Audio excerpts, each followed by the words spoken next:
pleasure to welcome our first keynote speaker, Professor Äli Leijen from the University of Tartu, from the Teacher Training Institute. And she will talk about agency, professional knowledge, and meaning making. I think this is the main triangle in her speech. And she's been working in many international projects, and this background brings her now to this EAPRIL conference too. So let's listen carefully to be ready for questions afterwards. Okay. Please welcome Professor Äli Leijen.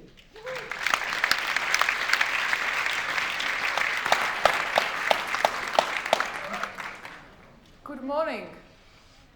Welcome to EAPRIL conference. I'm so happy that so many of you came to Tartu this year. This is my home city. I was born here. I hope the weather has not been too harsh for you. It will get only worse. It's good that the conference is in November. So, but you probably already noticed that Estonia is a small country. Tartu is a small city, and not so many Estonians around. And every time we get visitors, we're actually very eager to tell something about Estonia to our visitors. And you probably had already heard something about the IT and that how crazy we are about IT and these sort of things. And I thought, you heard? Oh, you will hear about it, so. But I thought I will tell another story about Estonia. So besides the keynote, and of course the main focus here is agency, I will show you paintings of Estonian painters.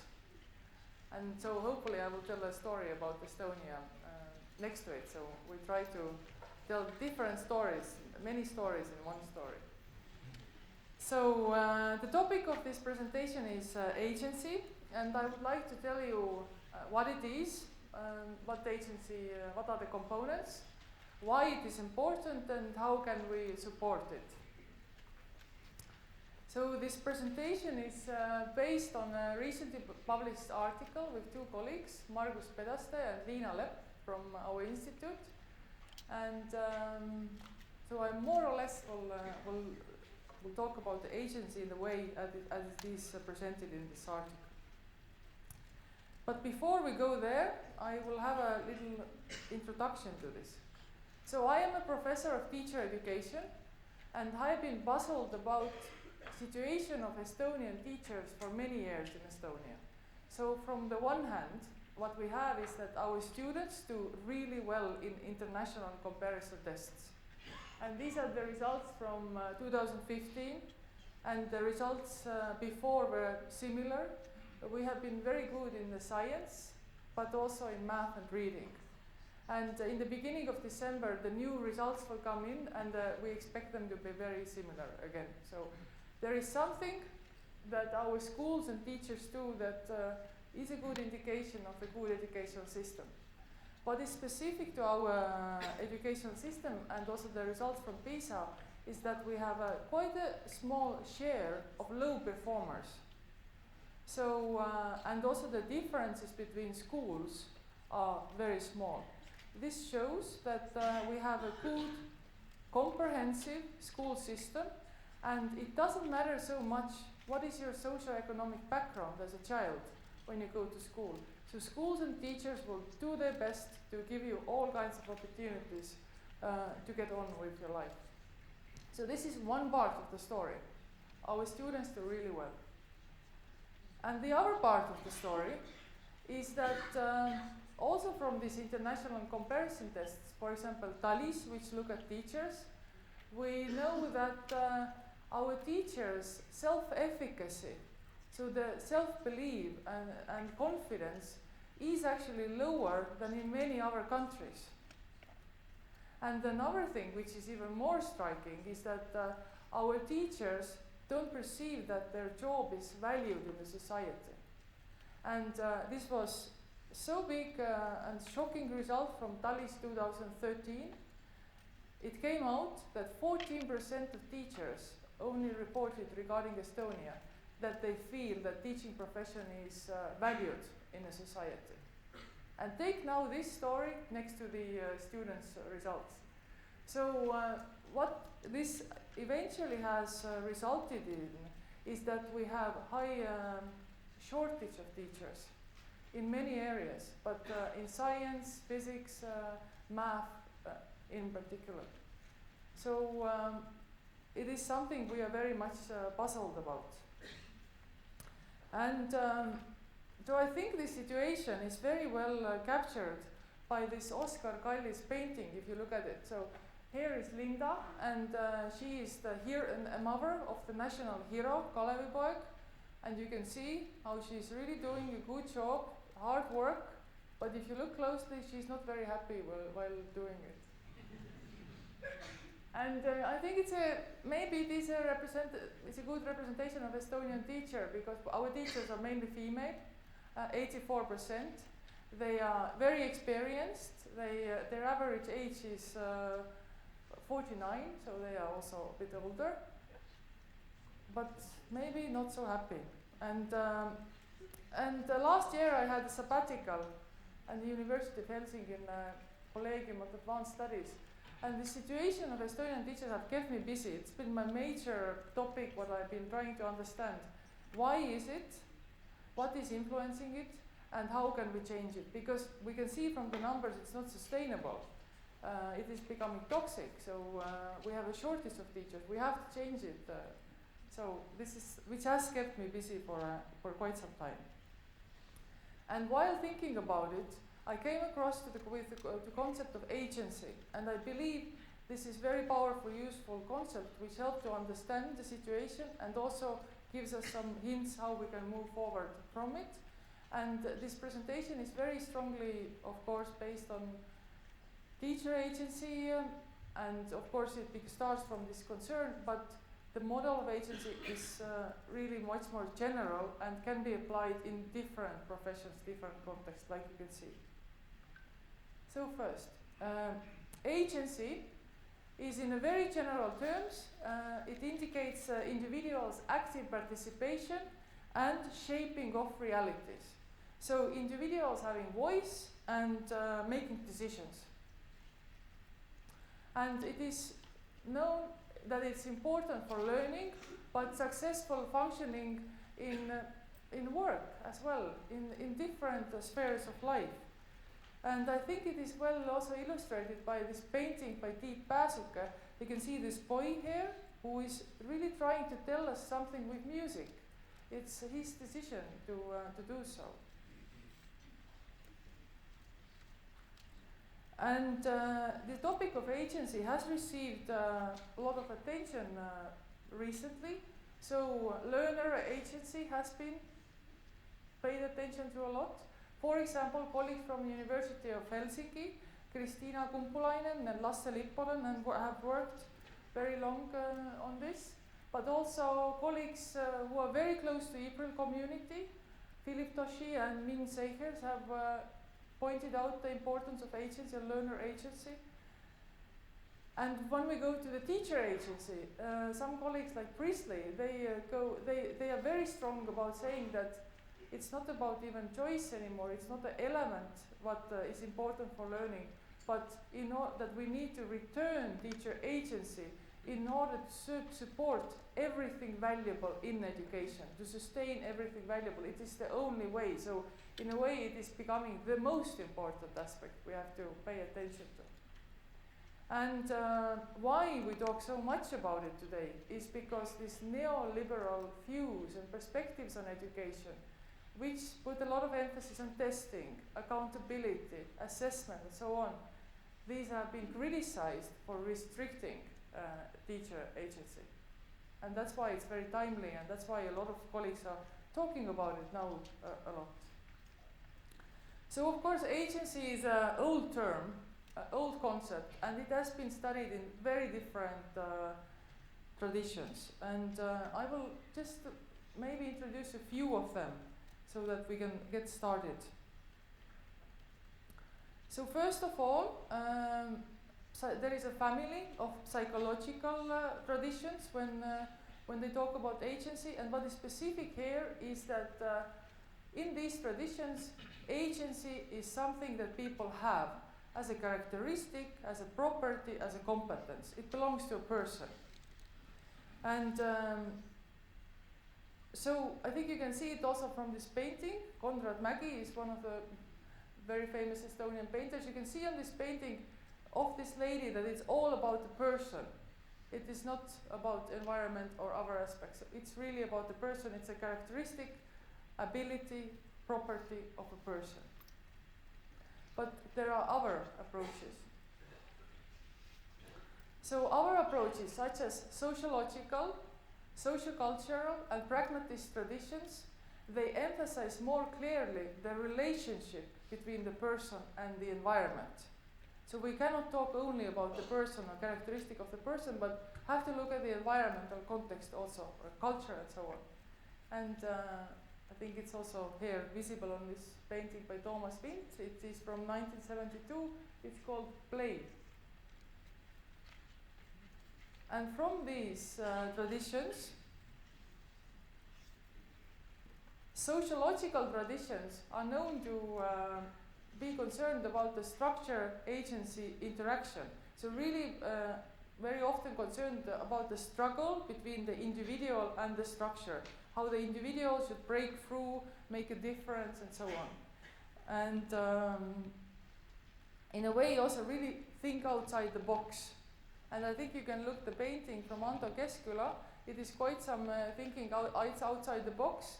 It is titled Landscape with a Knife, and quite interesting approach to solve it. So I think it's quite out of the box example of how you can approach it. Other socio-cultural approaches. So they say that it is never possible to talk only about the person without the context and culture, because the person is only possible by the context, by the cultural tools which make it possible. So very clearly again showing the relationship between the context and the person. And finally, pragmatist traditions also very strongly opposed to the psychological traditions, and saying that agency is not a property of the person, it is something that people can achieve. It's something what they do. It's not what they have. And so this decision making in the situations, what is the core of agency, is possible to the individual resources what the person has, but also the environment. What is possible? Can I carry out my decision making or not? So so this is important, so that what they can do to achieve agency. And this painting is very meaningful for us working in the Institute of Education, which is located in the Karlova area, and it is reminding us the context where we usually work. So it is a little bit further from here.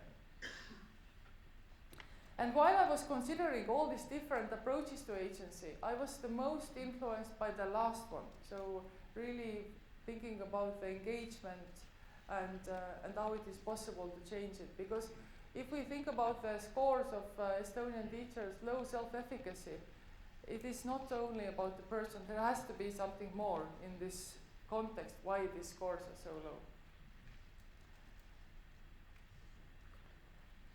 And so based on the work of Emir Bayer and Michel, Pista and colleagues developed the ecological model of agency. And according to this model, agency is achieved by 3 dimensions. So there is always the dimension representing the past. So how we are educated, what are our personal experiences. So this influences how we make decisions in here and now situations. So this is the past, the irrational dimension. On the other hand, it is not that we always do the same what we have always done. We can also make changes to that. And that's why we have this projective dimension, which is representing the future. So what is our aim? What is the short-term and long-term purpose? What we want to achieve? And these past and future perspectives come together to the here and now practical evaluative situations, where our decision making is influenced by cultural, structural, and material conditions. So sometimes they act as enablers of our decision making, and sometimes they restrict us. And some cultures can restrict much more than others. So it's always influenced by what is going on in the situation. And this model, so the colleagues Pista and Priestley, they carried out an ethnographic study and looked at teachers' agency in different Scottish schools. And what they found was that teachers' work was very strongly influenced by the past. They really had a strong knowledge and skill base which was visible. And this, of course, is known to teacher education researchers, because teaching is a thinking practice. So, of course, it's about thinking and knowledge a lot. But they could also see that personal histories influenced very much how they had developed visions regarding education. But what was missing was they didn't really have a strong systematic professional discourse to talk about their work. So they were not very good in being able to talk about their practice. And this has problems, at least like two kinds of problems. And one is that if we are not conceptualizing and thinking about our practice, it is possible that some practices will start lingering in our work without us giving a clear reason why they should be there.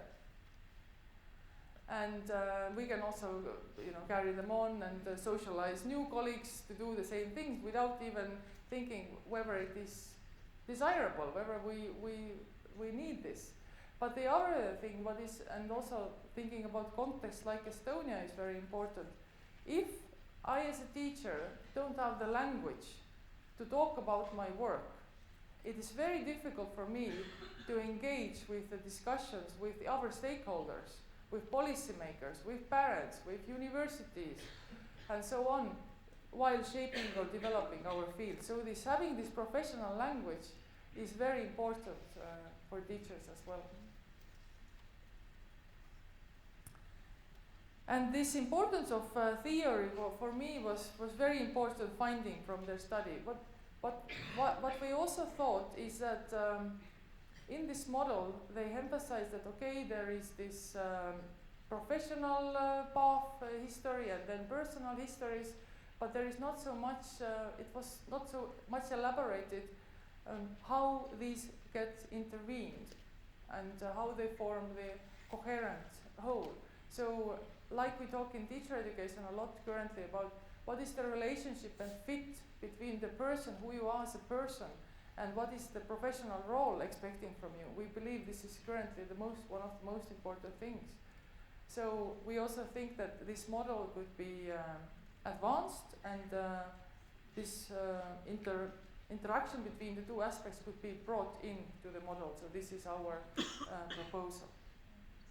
But when we move on to the projective dimension, so thinking about the future, then the ethnographic study showed that teachers actually had very often only short-term goals. So they were thinking about, of course, and the goals were concerned about pupils. So how we get students engaged, how they are interested in their work, and so on. But they didn't question so much why teachers should be engaged. What is the bigger purpose? What is education for? And this is important. That Pista has proposed that three main long-term goals of education are qualification, so that you are qualified to do a certain job, you have knowledge and skills, so this is qualification, or qualification to go to the next level of education. Or it is also the socialization, so that you're becoming a member of the society. And you need to have tools and skills to carry out this role. And the third, you need to become a subject, so really supporting this human development, and how we support that our students become happy people when they grow up and participate in the societies. And some contexts like Estonia have maybe not paid so much attention to the last two, but really focusing on this qualification But teachers need to think about those. So this was remarkable, this pointing to the long-term goals. But what we also thought that there is something more missing in this model. So it is not only about the long-term goals, this kind of normative goals from the perspective of the learner, what are important. But we should nowadays also think, what is the personal purpose of any professional, including teachers, but any professional. So, like very famously, Viktor Frankl has pointed out that in the times, in many like wealthy societies, when we have now all the means to live, we have lost the meaning of life. And this is a problem, because people need to have this meaning. They need to have something to live for. And this has been found to be associated with physical and psychological health of people. And this is a painting from Erik Adamson, who shows us, I think the figure thinking here, I think reminds us that we need to find this purpose, this personal purpose as well. Purpose is a strong research topic currently in the research team by William Damon in Stanford, and it has been also studied for many decades, different target groups. When I was visiting university this June, I learned that they now focus on the college students' purpose. Previously, there has been an extensive study on adolescents' purpose, which is also very, very important.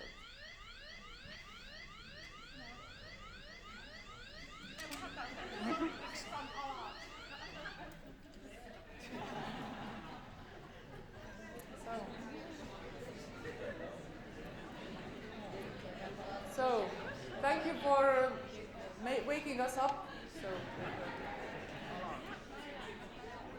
So I will go on with the presentation. So what is this purpose? This long-term personal purpose? It needs to meet 4 criteria.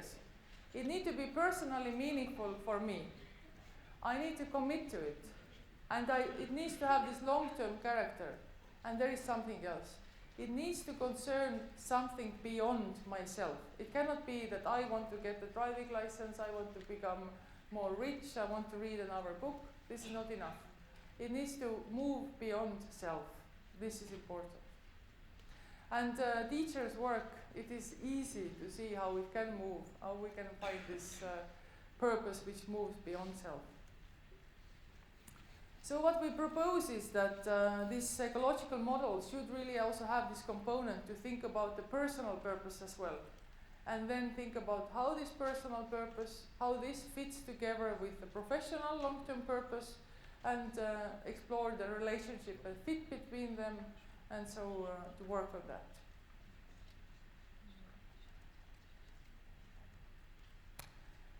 Regarding the practical evaluative situation, also the study, ethnographic study, had interesting findings. They showed that the quality and scope of relationships in schools was very important indicator of agency, teacher agency. And they found that schools which had more horizontal and symmetric relationships, there were teachers with more agency, while more hierarchical and asymmetrical ties between colleagues, they showed more restricted agency. So relationships between colleagues and organizations are really key here as well. And maybe the final point, what we thought how the model could be advanced, is that in the model by Pista and colleagues, it is indicated that you perceive the situation and then you make decisions. But we propose that we can have the step in between, so perceiving, interpreting, and then making decisions. And of course, very often this perceiving and interpretation takes place very quickly at the same time and so on. But in complex situations, and especially learning situations, it might be important to separate them. It might be important that we delay our interpretation and pay attention to perceiving, noticing, so widen our perspective. So this is an addition as well, so to have this interpretation. So here we have this, our revised model.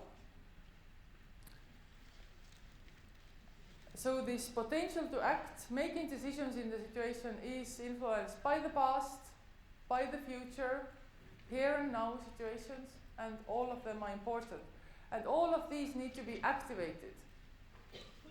And it's not like, this is not agency when I just routinely carry out something which I've always done without thinking about it. This is not agency. I need to deliberately think about it and make choice between alternatives. This is characteristic to agency.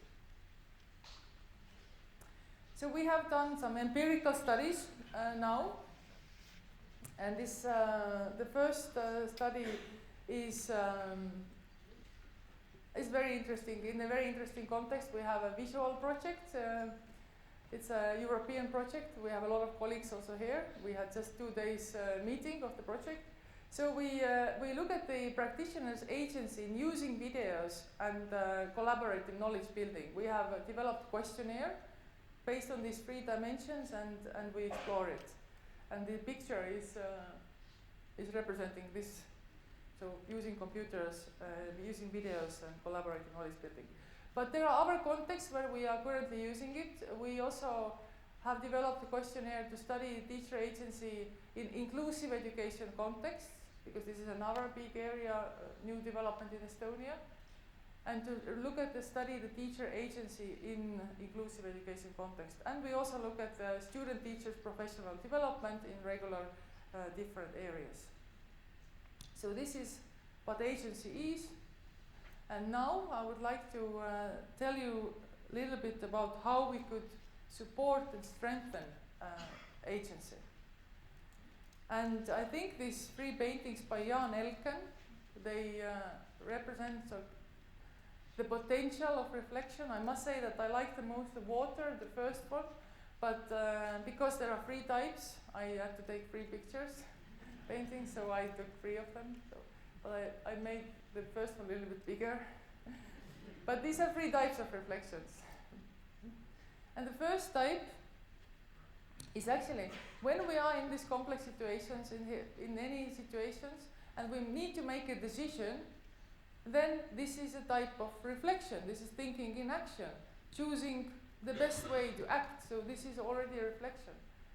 And in order to support in teacher education context this kind of theory in action and expanding and developing it, we have developed guided reflection procedure, which has different phases. So it starts with the videos, and teachers, or can be any professional, is viewing the video and selecting 2 important incidents what she or he wants to reflect on and work further. And then carries out oral reflection phase with a colleague, with a mentor teacher, or by herself, by himself, using guided questions, and then in some time passing, then also carrying out a written reflection on the same situation. So this is one way how we can support this, this knowledge building and developing this theory of action. But we also talked a lot in this presentation also about language and the importance of language. So for that reason, this kind of reflection procedures very often have also this phase where you can consult with theory, because to deal with these complex situations what we experience, educational theory, knowledge, concepts, formal concepts can give us very good solutions what to do. And for that reason, this is often included. And what I very much liked also from the work of De Vries is that when we think about the role of research, we shouldn't only think about it in the instrumental sense, that research is sort of showing us whether a certain method is effective or not. You know, we do a lot of this kind of evidence-based research. But it is, the research also has cultural role.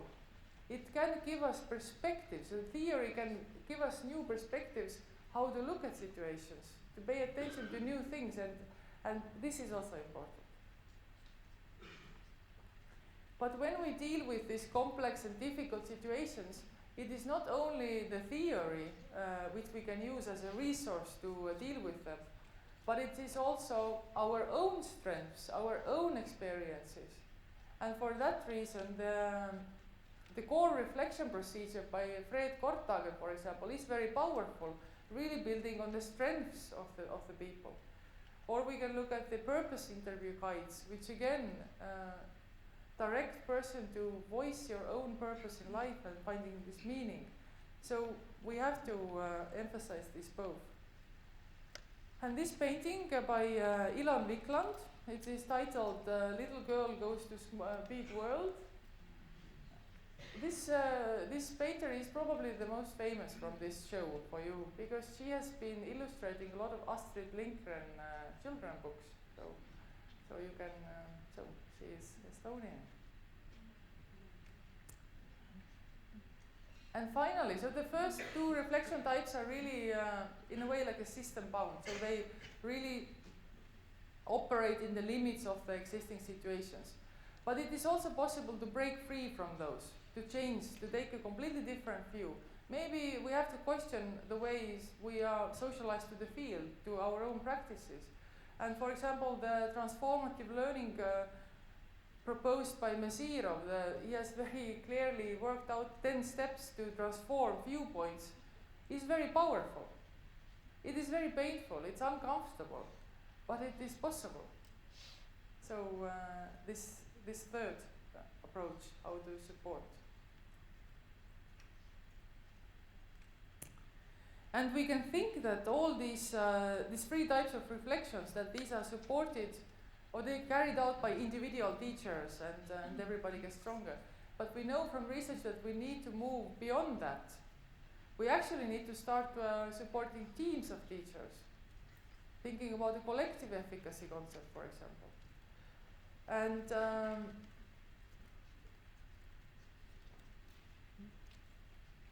And so we have to find ways how the teams can support each other learning from practice, but also voicing both the individual and collective purpose, and finding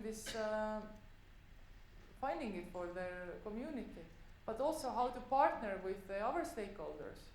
It is important that teachers work together.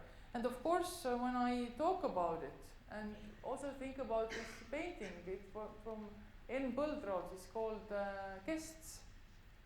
I'm thinking about Estonian teachers, and I'm hoping that it will be like this, so that they will be happy and it will be very positive. And now the question is, how is it? So now, what is the prediction? How we are, where we are heading? Is it changing from TALIS 2013? What is the situation? And I actually know that the things are getting better, because there is the TALIS 2018 results are coming in.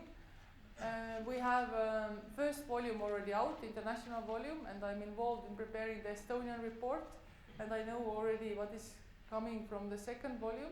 It will be announced publicly, international report next year. But we know that, for example, this very crucial point, what I started with, this valuing teaching profession in society, has increased. It is now on the level of OECD average. It's 26%. And of course you can say that, okay, there is a still long way to go, but we are sort of on the way. It's getting better. And what is very positive is that young teachers, or teachers who have up to 5 years teaching experience, they report in this recent survey that 39 of them, they report that teaching profession is valued in a society. So it's a big change from 14. And it is in many other countries also like this, that the younger teachers are more optimistic, but the difference is not so big in the other countries like in Estonia. So how I see it is that I think it is promising. I think something positive is about to arrive somehow. And we of course need to keep working and supporting our teachers in this process. And I think you can see it from this painting by Sven Saag also. It is titled Grandmother's Garden, and if you look at it, it is like something is about to arrive, something positive. I at least have this feeling about it. So, this was my presentation. This is a painting by Äli Leijen. This was my favorite when I was a child. And I thank you very much. And if you have any questions, I'm so happy to answer those. Thank you.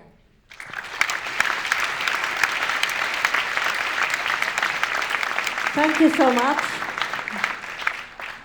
Really interesting, and I'm sure because we have a lot of teachers, educators and researchers of these themes here present, there are some questions in the air.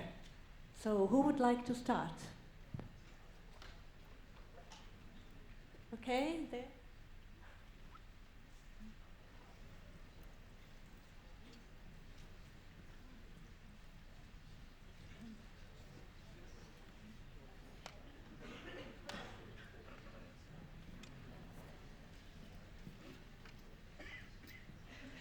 Thank you very much for the very interesting keynote.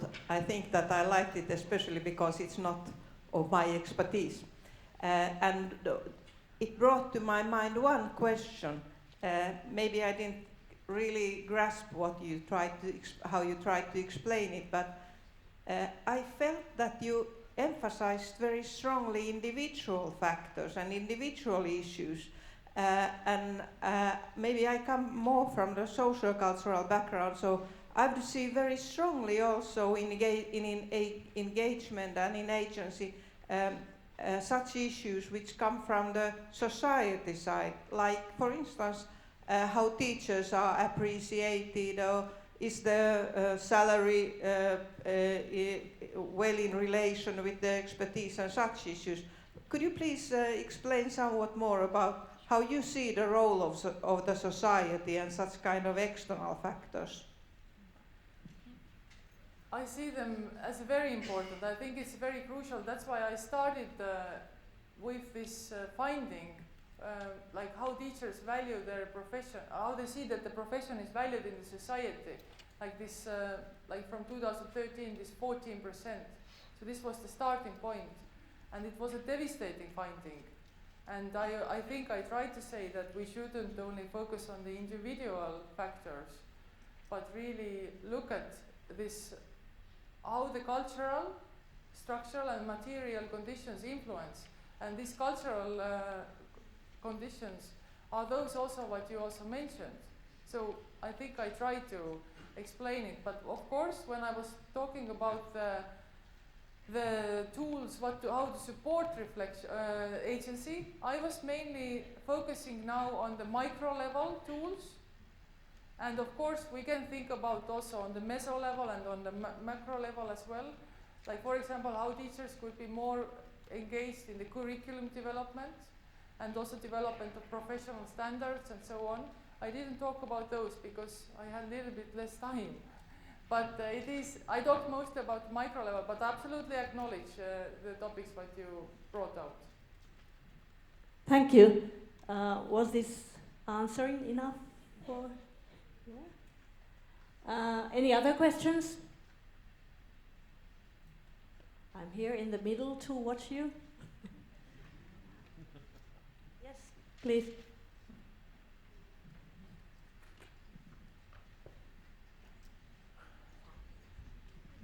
Thank you very much, Ali. It's a very interesting presentation.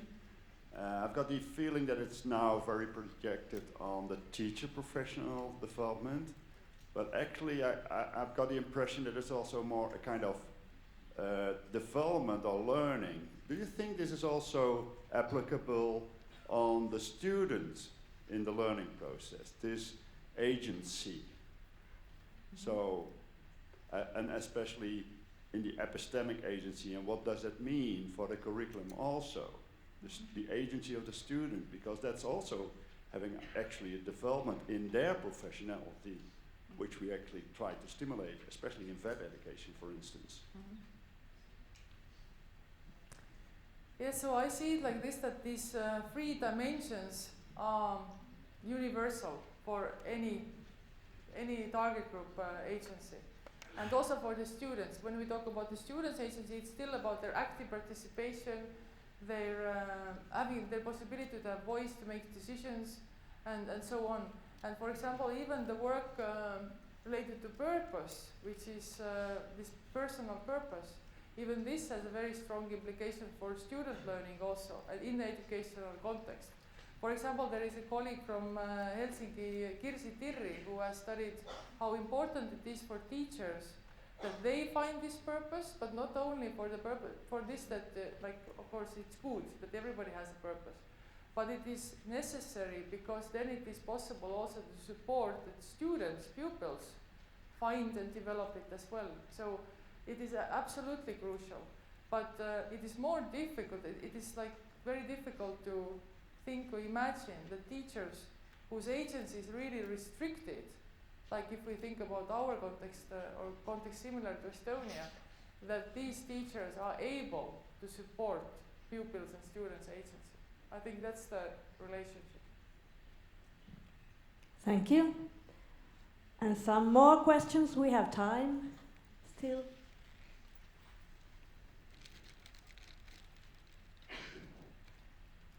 While waiting for the other questions, I might ask myself, because I couldn't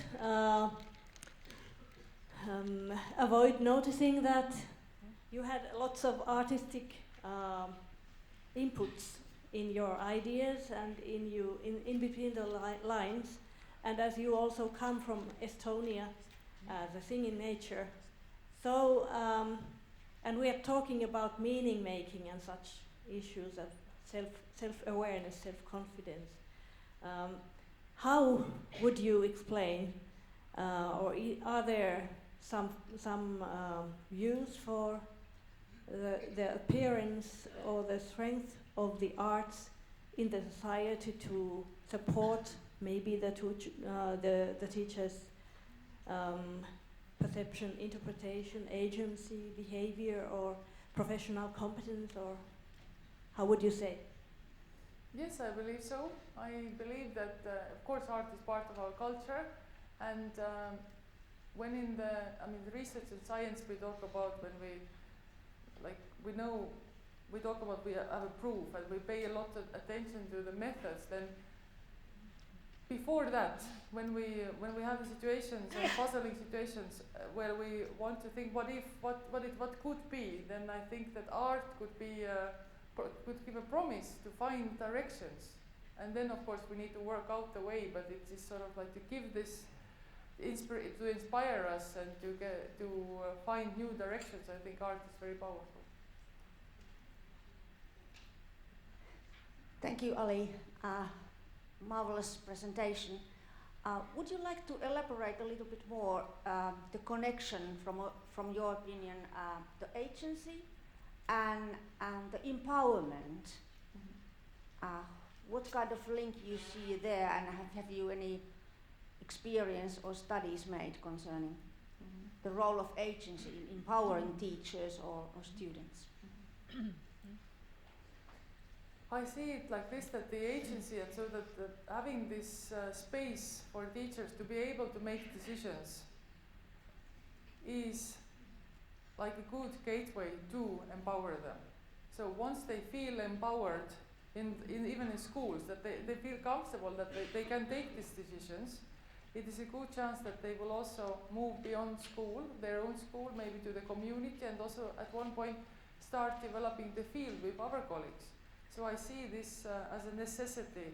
So maybe closely like the Brisley and colleagues, that we need to return teacher agency in order to maintain what is valuable and also make improvements. So it is like necessity before we are able to empower. Thank you. And some more questions?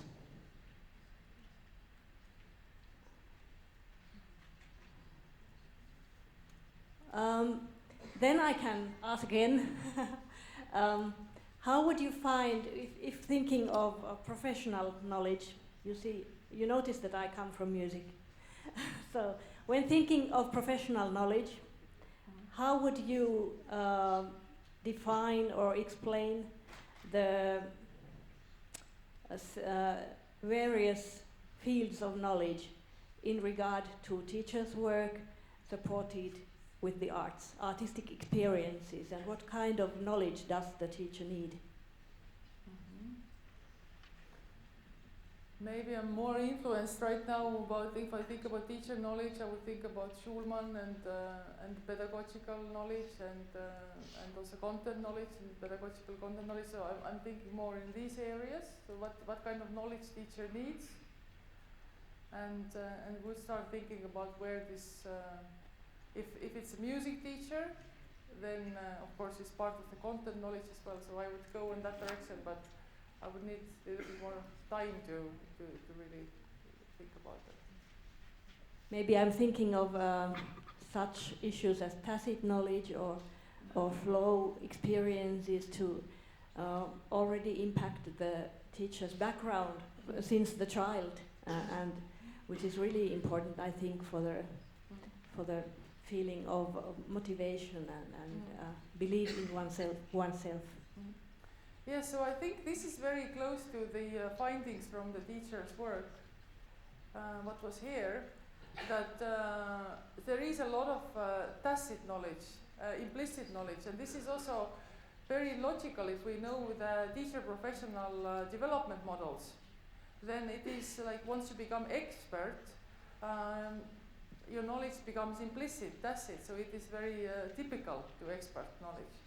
But we also know that when experts then have problematic situations, they are able to deliberate about it as well, and they need this skill to make changes to these practices, which maybe are not any more meaningful or relevant.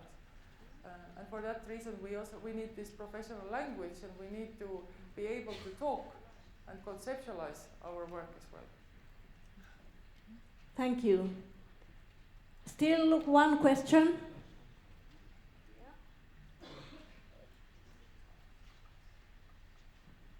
Hello, and thank you, Ali. I already read your paper, and I really appreciated that you presented this so nicely. But you started with low self-efficacy of Estonian teachers, and also that they are not seen, they work valued in society, and you also ended with this. But could you somehow bridge or link how you see agency and connection with self-efficacy, or how for example, they feel that their profession is more valued in society? Because, yeah, we can be happy that they really feel better or they value themselves more, but what is the link between? Mm-hmm. Thank you. So because I am not in this psychological tradition, if I would be, then this would already be indication of agency. But because I am in this pragmatist tradition, this is what one part of the story. It is this individual resources. And then it is not only this. We need also to think what is going on in the environment and need to support that. So I see that this personal, the self-efficacy score is of course influenced what is going on in the environment, but it's like one part of the story. We should also look at these other factors, like colleague was pointing with the first question. So really looking closely what is going on, looking at the demands of practice, and looking on also the policies and practices and so on, to understand what is behind it, this score. Because of course this low valuing of teaching profession was of course a shock, and of course you know this as well, because you are a colleague here. So it was a shock, and the Ministry of Education ordered a separate study to really understand, is it really so that in Estonian context, in by our professionals, teacher profession is not valued? And it came out that our professionals value teachers' profession much higher than teachers were thinking themselves. So this is something we need to work on. So it is not that that really the people representing our fields are not considering teachers' work and not valuing it, but it is something about their beliefs which is influenced by their work context, what we need to focus on. Thank you so much. It was really, really interesting. As we can see, there are lots of questions, and personally I would like to continue discussion with you forever, maybe. But so it would really be interesting also to talk about the cultural differences and your experiences from Helsinki, because I also come from there. And so, but there are so many possibilities during the conference also to continue, and I'm sure many people will connect with you. So thank you for this really special, well-prepared and clear message that you shared with us. Thank you.